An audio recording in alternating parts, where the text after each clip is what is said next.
what was your musical and overall philosophy that pushed you to use less processing on the stereo bus? I remember some of your early mixes and the approach was very different. Great question. And let me get the username. Taller del Seba Rabin? Sebastian. Yeah, Sebastian. man. Yeah, Sebastian. he goes by Sebastian. Good looking out. Sebastian. Sebastian. Great question, man. Sebastian. Yeah, he's from Chile, I believe. Oh, heck yeah. Right on, man. The Beautiful story. country. Oh, man.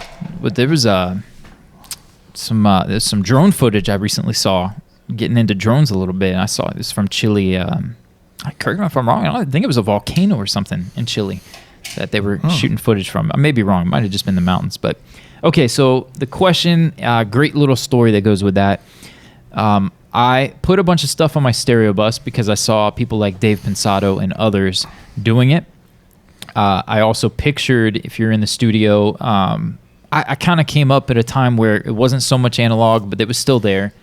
And studio in Indianapolis, they had the tape machine and the hardware. And so I saw them going through that stuff for their analog stereo bus.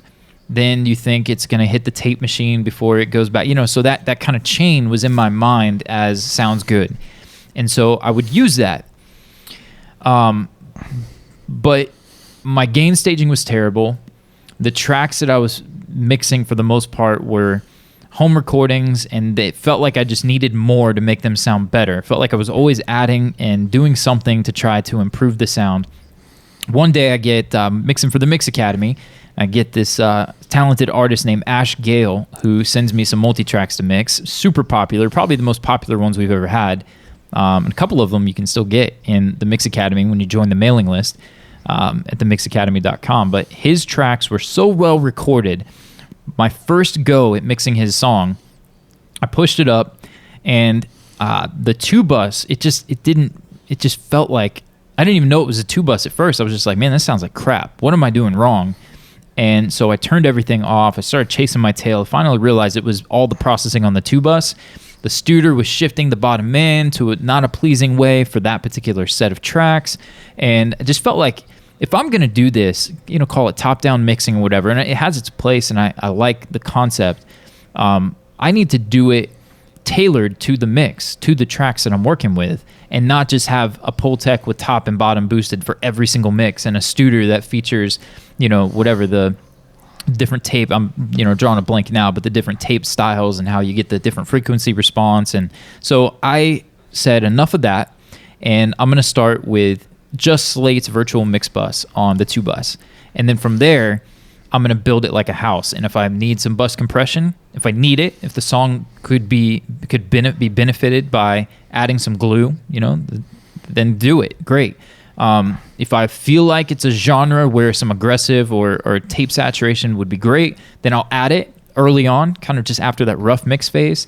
But the more I've not done that, the more I feel like my mixes sound hi-fi. Is that fair to say? Almost like doing less works out better for a lot of the stuff that I'm mixing. Now, again, for an aggressive rock track, may not be the case. For when you're going for a pristine sound, I would say less is more until it's not. Then more can be more. But I'm kind of going all over the place with that. But that was my journey to eliminating stuff on the mix button. Now you can see, I think I still have a bunch of tracks there that I can call up at any given time, and you'll see me using it. So I've got the couple of bus compressors. I really like the AR1 on the two bus. The one I've chosen for this particular song is the Brainworks BX Townhouse. Love this one. Love the sidechain filter ability in this one. Then we've got the Vertigo Sound VSC2. A little bit of Pro Q3 there if I want to use it is there for me to turn on and get to going with it. The Studer A800 is there. ATR 1 or 2 is still there. The Manley Varimu is there. I don't think I've ever used that, but it's there if I wanted to. The AR1 is there. And then the Curve Bender, I recently stopped using that as well. If I want to use Ocean Way, my little Apollo Twin, my Octo busted and it was out of warranty, so I'm down to just an Apollo Twin Duo, I think, for my DSP. I would love to use more of my UA stuff. I own tons of their plugins, but I'm limited now with what I can do. And I'm on the road now, so mobile mixing doesn't make it very practical to throw an Octo in the bag. So, but I would do it. I'd throw an octo in if I could justify it right now, but so Soon.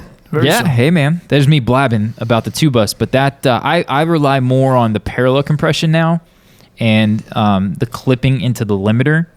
I think for what I've come to like, call it my sound or whatever, my way of doing it. I don't miss having stuff on from the very beginning. I like building it to what that track needs as opposed to having everything on there. And hey, shout out to Andrew Sheps and guys that have their go-to and it's on all the time. You know, CLA's got his Pultec, I think it is, with the Focusrite. Yeah, the Focusrite and whatever they're doing. Focusrite And, Red. Yeah. hey man, get it how you want to get it, for sure. I just feel like for me, that was an awakening moment to treat each song as its own song.